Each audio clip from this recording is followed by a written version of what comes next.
Olá, espero que vocês estejam bem. Então, eu normalmente faço essas gravações à noite, por conta do silêncio. Mas volta e meia passa uma daquelas motos fazendo aqueles barulhos maravilhosos. E aí eu percebi que tanto faz eu gravar de dia ou de noite. Embora de dia parece que, ó, a gente fica com uma carinha melhor, né? Então, se você perceber que tem barulho alienígena, desconsidere. Fique apenas com o conteúdo. Porque eu não costumo editar, né? Eu sento e gravo o tema que eu preciso gravar, que eu acho importante gravar para vocês, de maneira direta, sem edição, sem corte, sem nada. Exatamente como eu faço no consultório. É uma conversa de olho a olho, é uma conversa com o meu paciente, é uma conversa para aprofundamento de um tema, para entendimento de um tema. Então, é isso, tá bem? Então, desconsiderem os barulhos que vocês vão perceber por aí, tá bem? Hoje eu quero trazer um tema para vocês, eu vou trazer um chá para vocês, que tem a ver com um tema, uma coisa que eu descobri em mim. Vou trazer para vocês o chá da folha de mamão. Então, algumas considerações. Esta aqui é a folha de mamão. Preciso que sempre seja verde. Nunca, nunca, nunca seja aquelas secas compradas em ervanários, tá? Tem que ser seca, não pode ser seca. Nunca, nunca, nunca, nunca seca. Desconsiderem as grandes folhas, aquelas folhas maiores, aquelas folhas amarelas. Sempre as mais novinhas, as menores. Nas menores nós temos a maior concentração do ingrediente ativo que nós precisamos. Aliás, qualquer dia eu vou falar sobre brotos, porque os brotos têm o potencial de cura muito, muito maior também. Então, sempre as menores.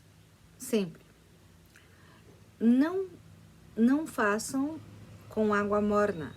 Não façam com água fria. Não façam com água quente.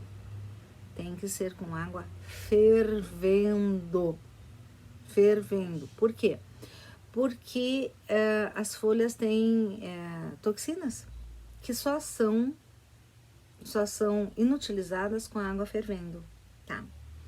Então, sempre com a água fervendo. Depois você pode deixar na geladeira, depois você pode tomar frio ou morno, do jeito que você preferir, mas a feitura é com água fervendo. A medida. Na medicina tradicional chinesa, nós trabalhamos com uma medida muito individualizada, nós trabalhamos com a mão. Então, é uma mãozada de erva para 1 litro de água fervendo. Se você fizer chá para uma criança, sim, as crianças a partir de 5 anos podem tomar, é da mãozinha dela para 1 litro de água fervendo. Se for um homem de 1,90 m, com uma mãozão, é a mãozão dele, cheia de ervas, para 1 litro de água fervendo. Essa é a medida individualizada da medicina tradicional chinesa. Eu gosto muito dela, porque os resultados são muito mais efetivos. Bom, eu coloquei 3 cravinhos ali, para tirar um pouquinho do gosto. Devo dizer que não tira muito, viu? Mas dá uma amenizada. Por quê? O gosto desse chá é ruim. Ele é muito bom. Ele, como chá, é muito bom. Ele cumpre aquilo que ele veio cumprir. Mas o gosto dele, gente, se eu não tiver o cravinho para dar uma disfarçada, e se eu não souber que ele funciona, eu não vou querer tomar, né? Eu dei ele agora há pouco pro meu filho, e meu filho disse assim: mãe, tem gosto de dipirona. Eu dei pra minha assistente, ela disse: tem gosto de dipirona. Não sei, porque eu nunca tomei dipirona na vida, então eu não sei. A cor dele fica levemente, ó, tá vendo? Levemente verdinha, assim, bem clarinha, tá?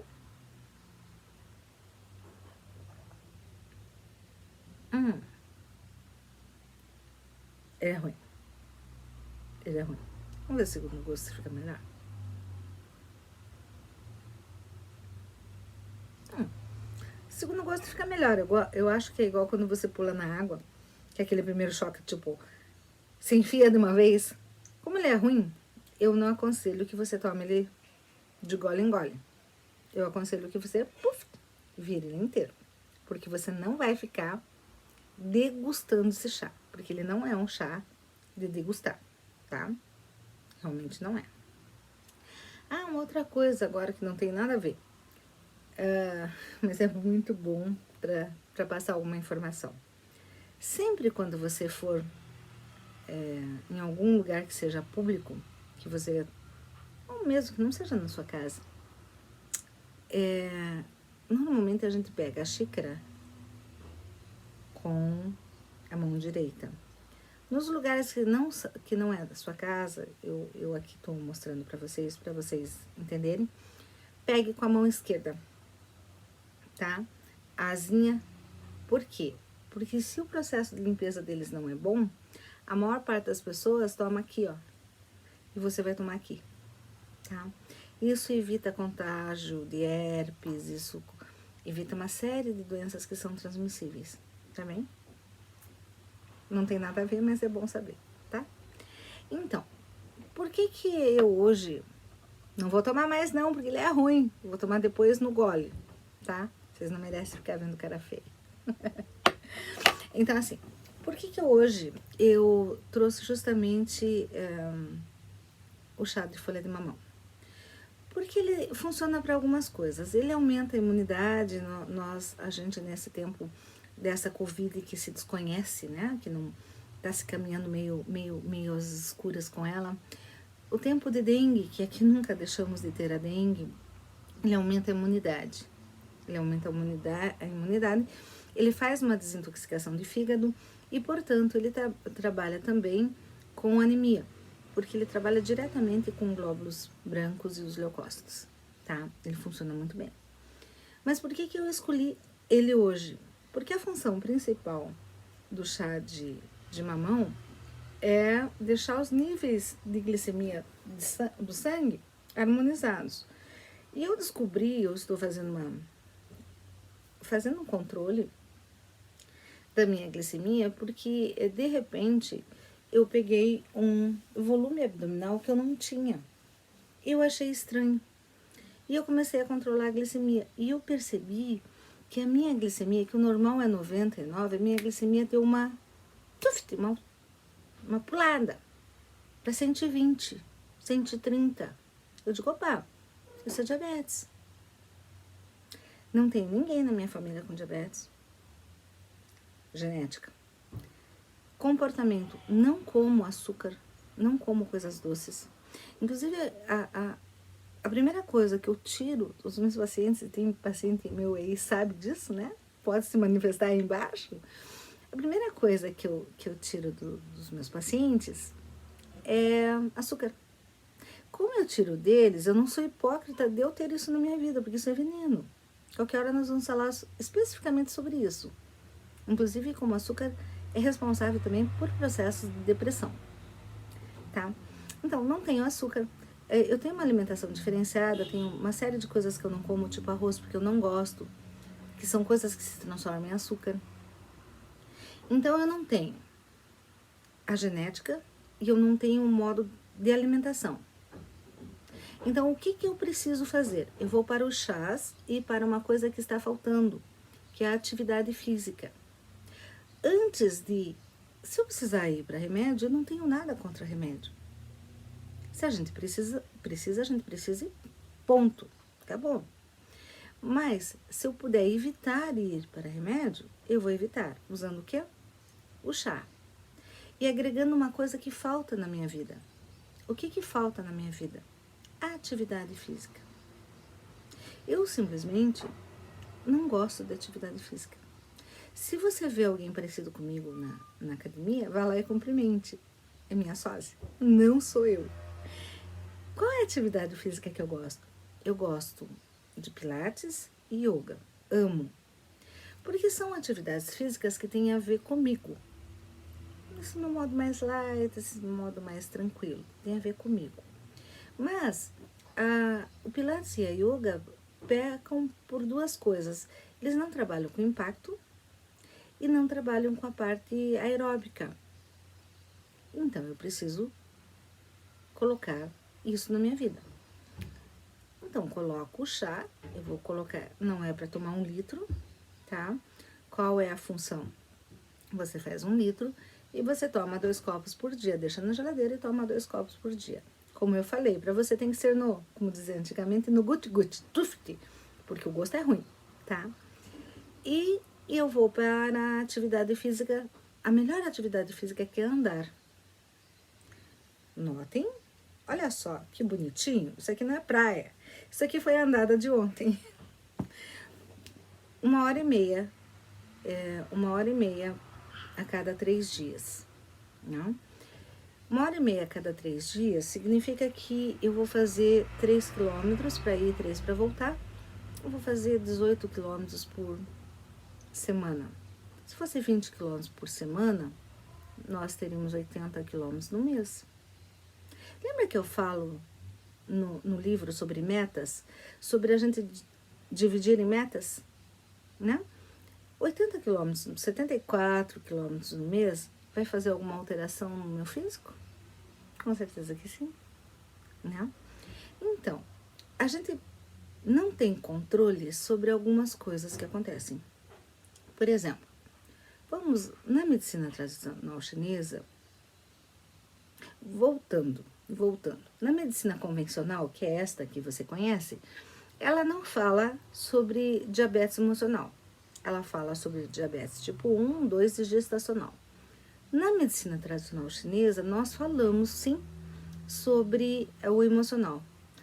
Todas as doenças, todas para nós dentro da medicina tradicional chinesa, e eu sou mestre nela há 30 anos, todas as doenças, elas têm um componente emocional. O médico convencional diz assim para alguém, cuidado com a sua alimentação porque você tem gastrite.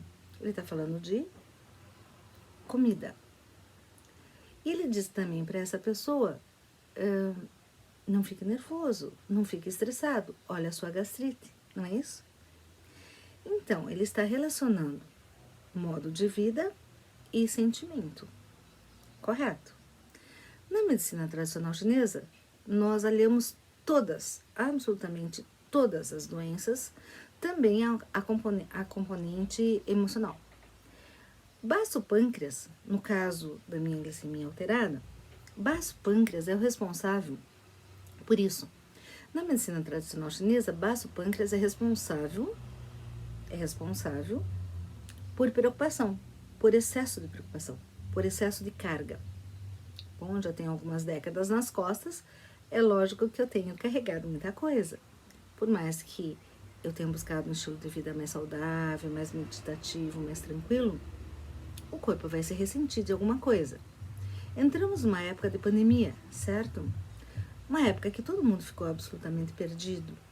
Eu, como chefe de família, como orientadora de pessoas, eu estava com uma carga de preocupação muito grande porque ninguém sabia para onde se ia, o que se fazia. Bingo, o que faz o copo d'água transbordar? Foi a última gota? Não foi. A última gota fez transbordar um copo que estava cheio, porque se a última gota tivesse caído num copo vazio, não teria transbordado. Então, independente do que tenha me levado a isso, que tenha feito essa alteração no meu corpo, eu preciso buscar solução.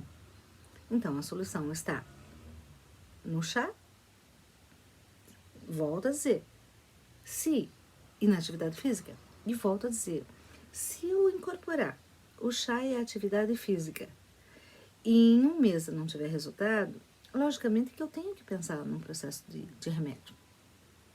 Eu não sou contra, eu só estou dizendo que se a gente puder evitar, melhor é. Correto? Certinho? Então, assim, por que aconteceu? É interessante para mim, como profissional de saúde, entender. E é interessante, como profissional de saúde, eu mostrar para o meu paciente. Mas não me interessa tanto o que aconteceu, como o que eu vou fazer para. Por quê? Esse tempo de vida que eu tenho entre hoje e o fechar os olhos e não abrir mais, entre a morte, precisa ser um tempo de vida bom. Mas principalmente, esse tempo de morte precisa ser um tempo de morte bom. Concordam? Isso está na nossa mão. E nós temos que absolutamente ir buscar aquilo que está na nossa mão. Certo? Era sobre isso que eu queria falar com vocês hoje. Percebam o modo de vida, percebam que alguma disfunção, alguma doença pode chegar, mas está na tua mão buscar um modo de vida melhor e uma forma de resolver isto. Tá bem? Fiquem bem. Até o nosso próximo encontro. Beijo. Tchau.